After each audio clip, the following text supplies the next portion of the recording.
اے ایمان والو، نہ تو مرد دوسرے مردوں کا مذاق اڑائے، ہو سکتا ہے کہ وہ جن کا مذاق اڑا رہے ہیں خود ان سے بہتر ہوں، اور نہ دوسری عورتیں دوسری عورتوں کا مذاق اڑائیں، ہو سکتا ہے کہ وہ جن کا مذاق اڑا رہی ہیں خود ان سے بہتر ہوں، اور تم ایک دوسرے کو طعنہ نہ دیا کرو، اور نہ ایک دوسرے کو برے القاب سے پکارو۔ ایمان لانے کے بعد گناہ کا نام لگنا بہت بری بات ہے، اور جو لوگ ان باتوں سے باز نہ آئے تو وہ ظالم لوگ ہیں۔ معاشرے میں جن باتوں سے لڑائی جھگڑے پیدا ہوتے ہیں، ان آیتوں میں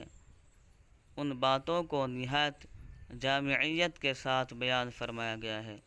ان میں سے ایک بات یہ ہے کہ کسی دوسرے کا کوئی ایسا برا نام رکھ دیا جائے جو اسے ناگوار ہو۔ اللہ تعالیٰ فرما رہے ہیں کہ ایسا کرنا گناہ ہے، اور اس سے خود تم گنہگار ہوگے، اور خود تم پر گناہ گار ہونے کا نام لگے گا، اور کسی مسلمان پر یہ نام لگنا کہ وہ گنہگار ہے ایمان لانے کے بعد بہت بری بات ہے۔